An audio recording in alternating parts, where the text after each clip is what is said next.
Hello students, good morning everyone. Today we are going to study about chapter 3 fiber to fabric. This is our third chapter. जैसे भी student जब आप बाहर जाते हैं, कभी भी हम मार्केट जाते हैं, कपड़े खरीदने जाते हैं कपड़ों की दुकान में, तो आपने देखा होगा कि there are varieties of clothes.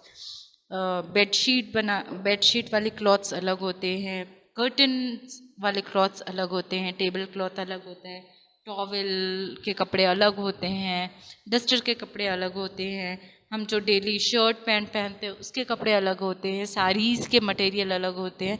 तो हमने देखा है कि जो सारी मटेरियल्स होते हैं, कपड़े होते हैं, वो अलग अलग टाइप के होते हैं. अलग अलग यूज़ के लिए अलग अलग टाइप के कपड़े यूज़ किए जाते हैं. तो ये जो कपड़े होते हैं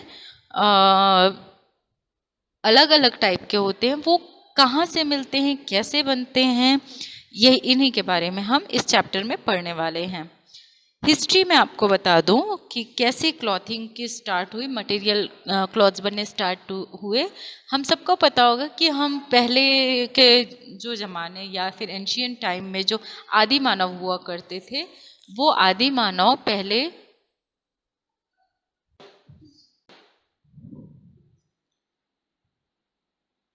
हम सबको पता है कि पहले एंशियंट टाइम में लोग आदि मानव जो होते थे वो नॉर्मल जो अभी हम कपड़े पहनते हैं वैसे कपड़े ना पहन करके पेड़ों की छाल या उनकी पत्तियाँ, ये सारी चीज़ों से अपने बॉडी को कवर करते थे.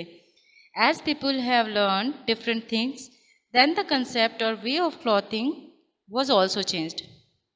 और जो पहले के इंडियंस थे वो प्योर कॉटन से बने हुए कपड़े पहनते थे, या कॉटन के जो हम बोल सकते हैं फाइबर्स होते थे, उनको फ्लैट करके, उनको सीधा करके अपनी बॉडी को कवर करते थे. पर जैसे जैसे स्विंग मशीन, निडल, इन सब की खोज हुई, तो people have started stitching fabrics to make clothes. Stitched cloths have gone through many variations since this invention. अलग अलग वैरायटी की क्लॉथ्स, अलग अलग डिज़ाइन के क्लॉथ्स को लोगों ने पहनना शुरू किया. Now what is fibre? हमारा चैप्टर है फाइबर टू फैब्रिक. तो फाइबर क्या है? A fiber is a thin thread of a natural or artificial substance, especially one that is used to make cloth or rope. आपने देखा होगा कि कभी अब हम रस्सी को खोलते हैं, कोई भी रस्सी को अगर आप खोलो या फिर कोई कपड़ा फटा हुआ हो, तो उसमें से देखा होगा आपने छोटे छोटे और पतले पतले फाइबर्स होते हैं, निकलते हैं, जो धागे जिसको हम बोल सकते हैं. और आपने देखा होगा कि धागा जो होता है हमारे घर में, उसको भी अगर देखा जाए तो उसमें भी और पतले पतले रेशे हमको दिखाई देते हैं, जिनको हम फैब्रिक फाइबर्स बोला जाता है. If you pull any cotton fabric, you will find that it is made up of some thin threads. They are known as yarn, which are further can be separated into thinner strands that are called fibers. यानी हम बोल सकते हैं fabric को बनाने की जो smallest unit होती है, that is known as fiber. And fibers are divided into many parts. या हम बोल सकते हैं कि क्लॉथ मटेरियल को जो हम बनाते हैं, जिन क्लॉथ्स को बनाने के लिए जो मटेरियल्स को यूज़ किया जाता है, they are classified into two types. One is known as natural fiber, another is known as synthetic fibre.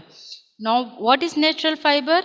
As we all know that the fibers which are obtained from plants and animals, plants से मिलने वाले, here the fibers of plants are cotton and jute. The fibers which we obtained from animals are wool and silk. So the fibers which are obtained from plants and animals, they are known as natural fiber. For example, cotton, jute, wool and silk. And the materials which are obtained, which are not obtained from plants, or we can say that the fibers which are synthesized in industry or factories from some chemicals obtained from petroleum. Petroleum किसको बोल सकते हैं हम? जो ज़मीन के अंदर से या समुद्र के अंदर से जो हमको एक लिक्विड मिलता है, जिसमें पेट्रोल होता है, डीजल होता है, केरोसिन होते हैं, कोल तार होता है, वैक्स होते हैं, पैराफिन होता है. तो ये सारी चीज़ों के कॉम्बिनेशन को कहा जाता है पेट्रोलियम.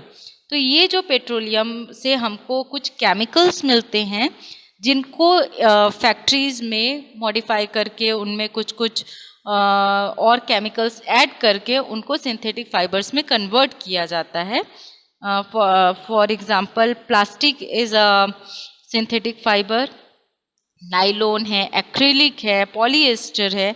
ये these are the examples of synthetic fibers.